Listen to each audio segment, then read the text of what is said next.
digging deep, figuring out what's holding us back from being as successful as we want to be. And I love it. And I absolutely love it. So, week 3 of our training is about building a team. It's about surrounding yourself with the right people to help you succeed. And in life, you're going to be in a lot of teams. You're going to be on your personal team, which is your family and your friends. You may have your team at work.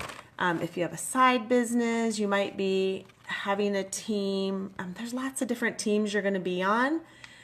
But what we're learning and what they're kind of teaching us is the importance of the right people on your team to help you win.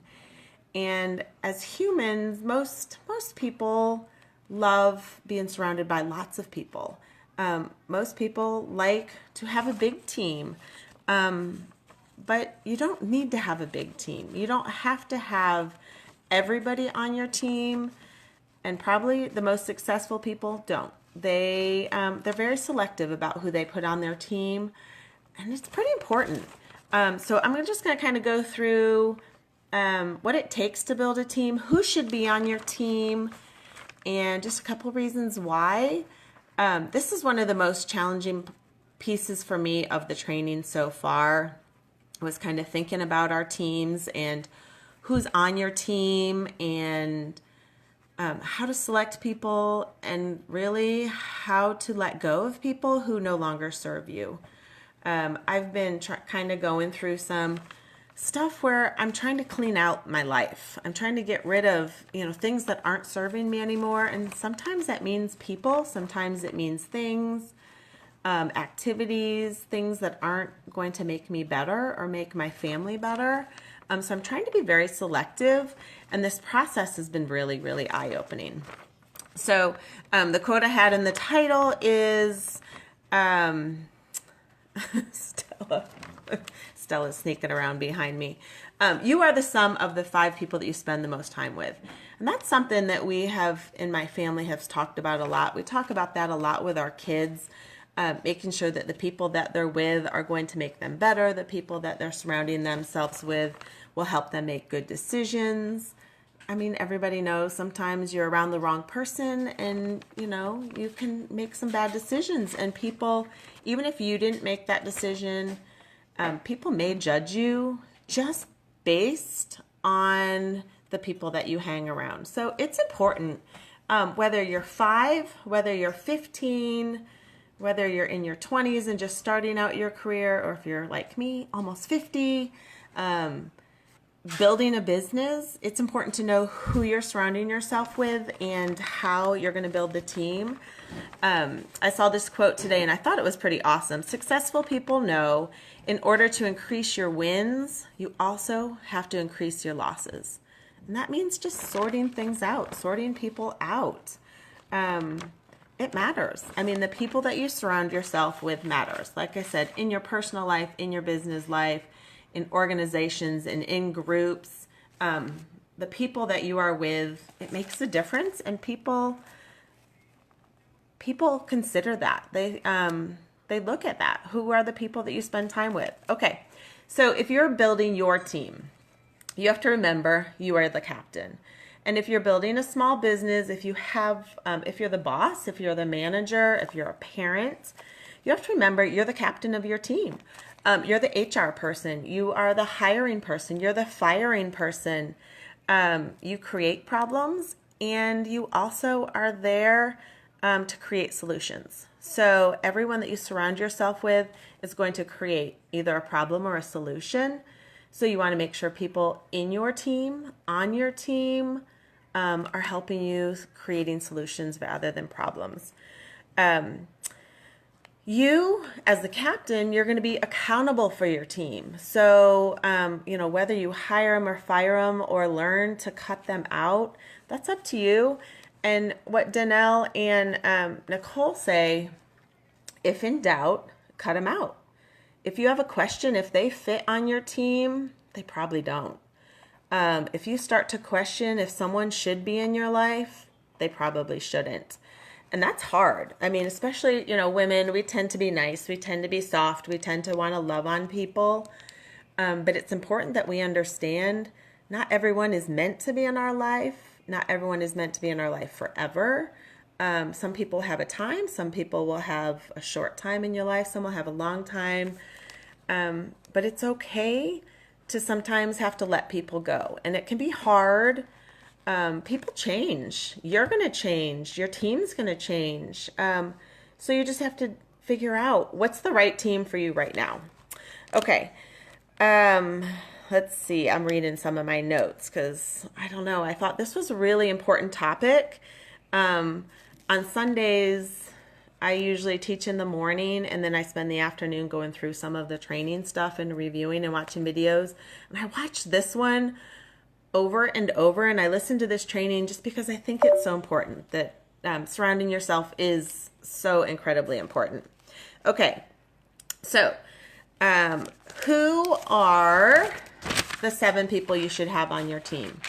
So you should have 7 different players on your team. It doesn't have to be 7 different people. It could be a few people. It could be 3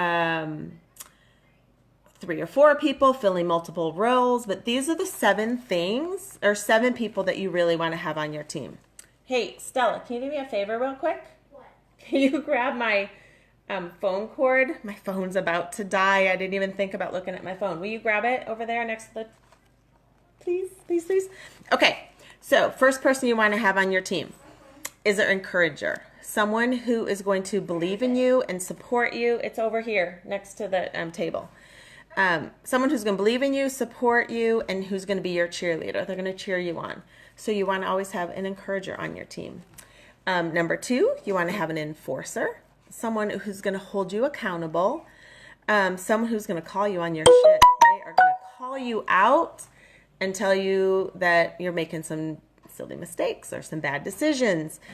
This person is so important. You know, accountability partners, no matter what you're doing, whether it's a challenge or building a business, you need someone to hold you to your guns.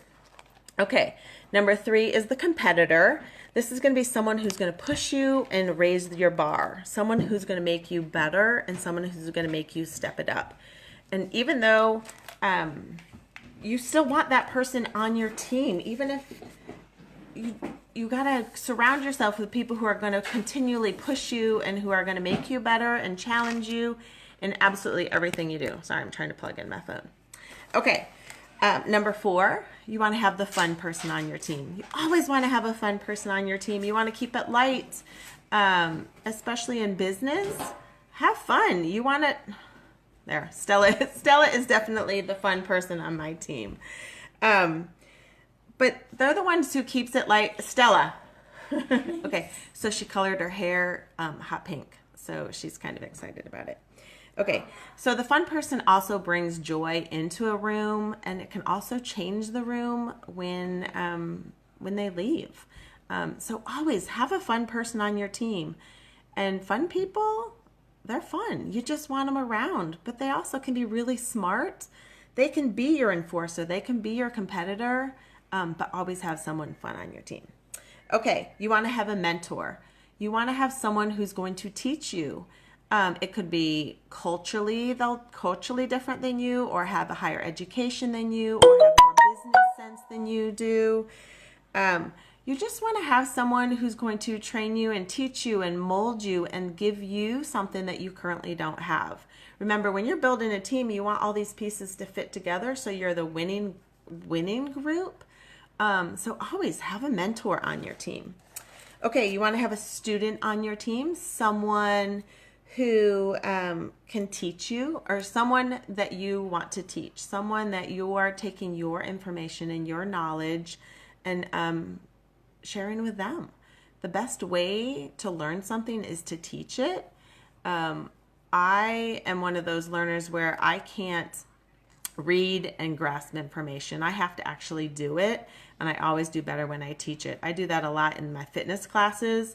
I'll watch a video and I'll go, not sure I know how to do that. And then when I actually do it, I always feel like I've learned what it is, but I'm also teaching someone else. So you want to have a student on your team. And then the last person on your team, you want to have a risk taker. This is someone who might be a little bit more creative within you, but they're also going to push things. They're going to push the limits and kind of take you and whatever it is you're trying to do a little bit farther. Okay? So those are the 7 people you want on your team. 1, the encourager. 2, the enforcer. 3, the competitor.